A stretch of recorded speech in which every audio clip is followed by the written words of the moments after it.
Let's mix things up a little bit with day one of creation. Hi, everyone. Welcome to Language of Life for Little Learners. This is your favorite Bible nerd, R.A. Sweeney. Today, again, I want to take kind of a pair of terms that go together and look at them side by side. So we've looked at that God separated the light from the darkness, and we looked at Or and Choshek for light and darkness. He called the light day, which is Yom, and he called the darkness night, which is Lail, is kind of the root that we have there. Usually it's translated as Layla, or conjugated as Layla.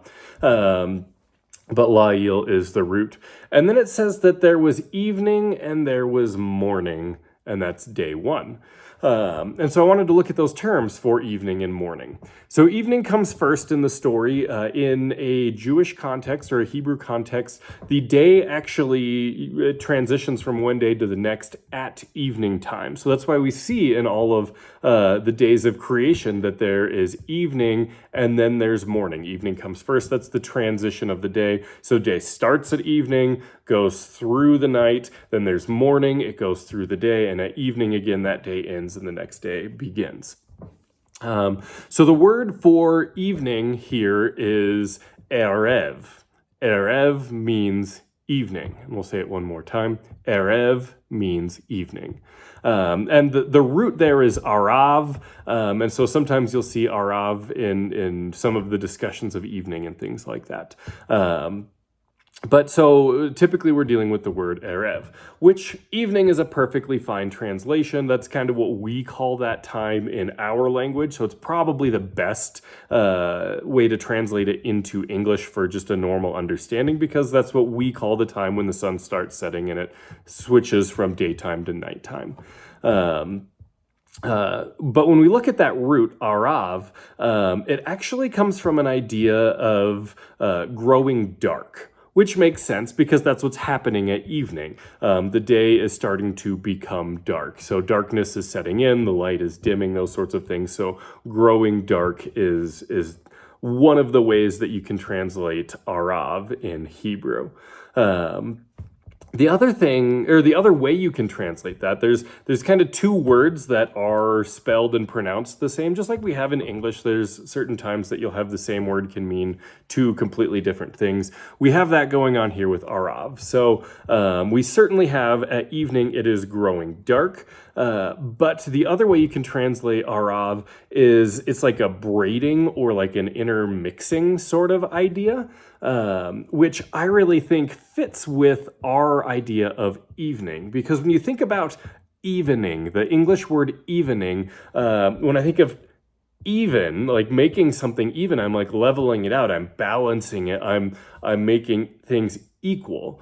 And so it's where the lights kind of become equal is what really the word in English evening means. It's where the sunlight and like the star and moonlight, so the lights of the daytime and the lights of the nighttime are beginning to balance out. It's that point where they're about equal. So it's the balancing of the lights. I call it the blending of the lights. I think some of Tolkien's writings have influenced me a little bit there in how I translate that. So I like to call it the blending of the lights is how I translate evening.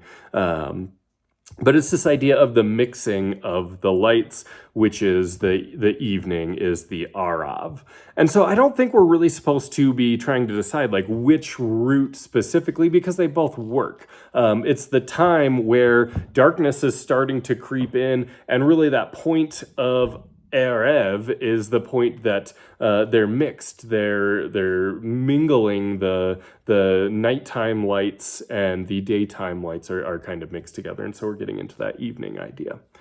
And then on the other side we have morning, which here the word for morning is Boker.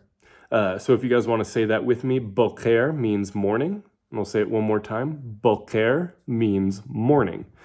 And really the root here, bakar, is this idea of like breaking forth. It's this like breaking up, this bursting, it's like explosive type language.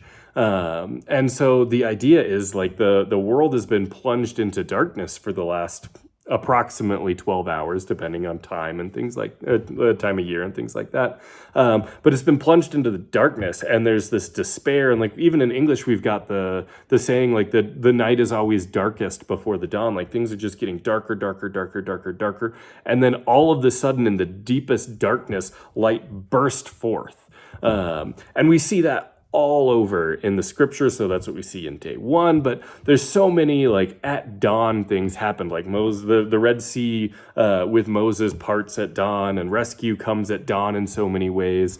Or even like with Gideon, when they all smash the pots and the light shines forth, it's an artificial dawn. It's the breaking forth of the light when deliverance comes. And so it's this idea of day bursting out of the darkness to rescue creation from darkness and to allow it to be this new day of possibilities and opportunities. And so we really see kind of those two juxtapositions. We've got the time where the light is dwindling and the darkness is like swallowing up the light. It's growing dark. The darkness is growing over the light. It's encapsulating and covering over the light. And then we see the time where the light bursts forth in the morning. It's not able to be contained. It just like explodes out of the darkness, which actually fits with a lot of the cultural understandings in the surrounding regions too. A lot of their mythologies have this idea that the sun is a god who gets swallowed up every night and then is reborn or bursts out of the swallower in the morning. And so similar ideas like that through some of the different cultures. So we've got this idea of darkness swallowing as it's growing, and the lights are kind of mingling and then becoming more the nighttime lights, and then the daytime light bursting forth at dawn.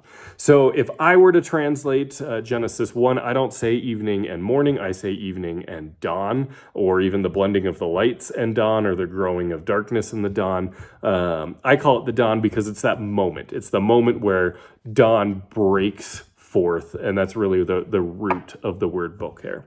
So to recap the vocabulary real quick before we go, we have evening, which is erev, so we'll say that together. Erev means evening. One more time. Erev means evening. And then we have boker, which is the dawn or the morning, so we'll say that together. Boker means morning, and one more time. Boker means morning.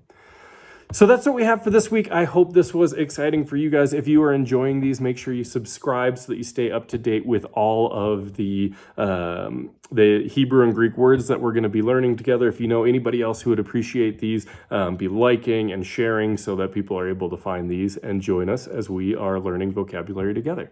But for now, I hope this was a blessing, and we'll see you next time. Thanks, everyone.